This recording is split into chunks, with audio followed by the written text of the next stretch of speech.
Sir, अपने 115 दिन के सस्पेंशन समाप्त होने पर पहली बार इस सदन में बोलने जा रहा हूं। मैं आम आदमी पार्टी की ओर से द पोस्ट ऑफिस बिल 2023 को अपोज करने के लिए खड़ा हुआ हूं। कानून को अगर बारीकी से पढ़ा जाए तो इसमें दो बड़े खतरनाक प्रावधान हैं, सेक्शन 9 और सेक्शन 10।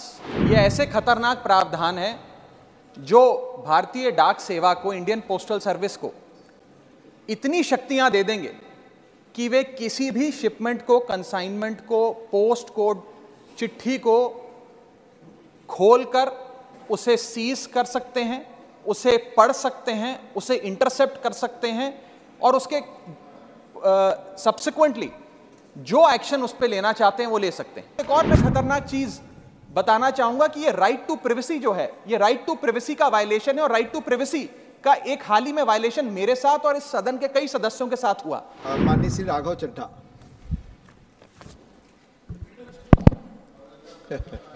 सर, अपने 115 दिन के सस्पेंशन समाप्त होने पर पहली बार इस सदन में बोलने जा रहा हूं और इस नए संसद भवन में पहली बार बोलने जा रहा हूं, तो आपका संरक्षण चाहूंगा सर। 5 मिनट समय आपका। आप इसे मेडन स्पीच भी मानकर मुझे अधिक समय दे सकते हैं अगर चाहें तो। सर, मैं आम आदमी पार्टी की ओर से द पोस्ट ऑफिस बिल 2023 को अपोज करने के लिए खड़ा हुआ हूं, इसका विरोध करने के लिए खड़ा हूं। सर, ये कानून को अगर बारीकी से पढ़ा जाए तो इसमें दो बड़े खतरनाक प्रावधान हैं, सेक्शन 9 और सेक्शन 10। ये ऐसे खतरनाक प्रावधान हैं जो भारतीय डाक सेवा को, इंडियन पोस्टल सर्विस को इतनी शक्तियां दे देंगे कि वे किसी भी शिपमेंट को, कंसाइनमेंट को, पोस्ट कोड, चिट्ठी को खोलकर उसे सीज कर सकते हैं, उसे पढ़ सकते हैं, उसे इंटरसेप्ट कर सकते हैं और उसके सब्सिक्वेंटली जो एक्शन उस पर लेना चाहते हैं वो ले सकते हैं। और इसके कोई रूल्स, कोई प्रोसीजर, कोई दायरा, कोई क्राइटेरिया बिल्कुल भी इस पूरे कानून में नहीं लिखा गया है। मैं पहले सेक्शन 9 पढ़ के सुनाना चाहूंगा, फिर विस्तार से अपनी बात रखूंगा। सेक्शन 9 कहता है, the central government may by notification empower any officer to cause any item in course of transmission by the post office to be intercepted, opened or detained in the interest of 1. security of state, 2. friendly relations with foreign states, 3. public order, 4. emergency, and 5. upon the occurrence of any contravention of any provisions of this act or any other law for the time being in force. यानी कि इन 5 scenarios में पूरी शक्ति है Indian postal office को कि वो किसी के भी डाक को या कंसाइनमेंट शिपमेंट को इंटरसेप्ट कर सकती है, डिटेन कर सकती है, खोल सकती है। इसमें 7 बड़ी समस्याएं हैं जो मैं आपके सामने रखना चाहूंगा।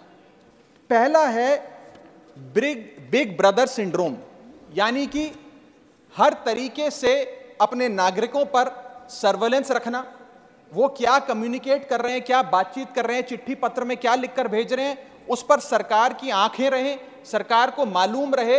ये एक बिग ब्रदर सिंड्रोम है जिससे ये बिल पूरी तरीके से पीड़ित नजर आता है सर। दूसरा सबसे बड़ा इसमें जो समस्या निकल कर आती है वो ये है कि ये बिल प्रोसीजर स्पेसिफाई करने में फेल हो जाता है कि वो कौन से ऐसे प्रोसीजर है जिसके तहत आप किसी डाक को इंटरसेप्ट कर सकते हैं, खोल सकते हैं या डिटेन कर सकते हैं। ये एक आर्बिटरी शक्ति नहीं हो सकती है, ये शक्ति निर्धारित होनी चाहिए कि ऐसे कौन से इमरजेंसी या फ्रेंडली स्टेट्स को आप फायदे पहुंचाने चाहते हैं जिसके चलते, या खास तौर पे किसी भी प्रावधान, किसी भी कानून का कोई वायलेट होता है तो वो आपको शक्तियां दे देता है कि आप किसी की भी डाक रोक लें। ये इसमें दूसरी बड़ी खामी है सर। तीसरी बड़ी खामी है कि जिन ग्राउंड्स को स्पेसिफाई किया गया है कि किन ग्राउंड्स के तहत आप किसी के भी डाक को या शिपमेंट को खोल सकते हैं, कॉन्फिस्केट कर सकते हैं, इंटरसेप्ट कर सकते हैं, वो ग्राउंड्स बहुत वेग हैं।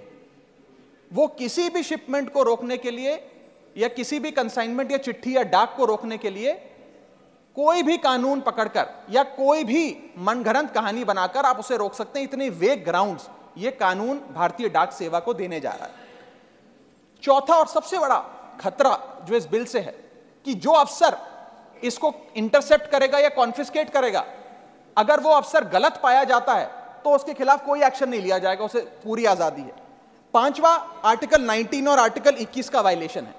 सर, इसके साथ एक और मैं खतरनाक चीज बताना चाहूंगा कि ये राइट टू प्रिवेसी जो है, ये राइट टू प्रिवेसी का वायलेशन है। और राइट टू प्रिवेसी का एक हाल ही में वायलेशन मेरे साथ और इस सदन के कई सदस्यों के साथ हुआ, जब हमें अपने स्मार्टफोन पर, एप्पल के स्मार्टफोन पर एक नोटिफिकेशन आया, जिस नोटिफिकेशन में सर ये लिखा गया कि स्टेट स्पॉन्सर्ड अटैकर्स ने आपके फोन को इन्फेक्ट कर दिया है और इसके जरिए वे आपके कैमरा, आपके माइक, फोन का जो माइक होता है और फोन के अंदर जितने भी डॉक्यूमेंट्स, पासवर्ड्स, कॉन्टैक्ट्स हैं, वो सारे स्टेट स्पॉन्सर्ड हैकर जो है उसके निगरानी में आ जाते हैं, उसकी पोजीशन में आ जाते हैं। ये किसी साधारण व्यक्ति के साथ नहीं सर, देश के कई सांसदों के साथ हुआ। और दिलचस्पी की बात यह है और खतरनाक बात मैं कहूं वो ये है कि ये सिर्फ विपक्ष के सांसदों के साथ हुआ, ऐसा जानकारी आई, और इसमें एक शायद सत्ताधारी पक्ष के भी सांसद थे। ज्यादातर जो लोग इसमें पाए गए, जितनी मैंने रिपोर्ट्स पढ़ी, उसके मुताबिक विपक्ष के या सरकार के आलोचक थे। ये एक बड़ा खतरनाक हमला फोन्स पर हुआ। मैं चाहूंगा कि भारत सरकार इसमें जांच करे, आपके अध्यक्षता में सर वो जांच हो सके तो एक ज्वाइंट पार्लियामेंट्री कमेटी का गठन हो कि किस प्रकार से ये स्टेट स्पॉन्सर्ड अटैकर्स पेगासस नाम के और अन्य प्रकार के सॉफ्टवेयर का इस्तेमाल कर जो लोग आप कह सकते हैं आलोचक हो सरकार के या विपक्ष के नेताओं, उनके फोन को इन्फेक्ट कर रहे हैं। इस बिल का मैं विरोध करता हूं और चाहूंगा कि ये जो एप्पल का नोटिफिकेशन यहां बैठे कई सांसदों, विपक्ष के सांसदों के फोन पर आया, उसके बारे में सरकार कुछ अपनी बात भी रखे और इस पर जांच भी बिठाए। Thank you Raghav ji. From breaking news, detailed analysis, in-depth interviews and explainers, follow the Times of India. Subscribe to our YouTube channel. Don't forget to like our videos and hit the bell icon to stay updated with the latest.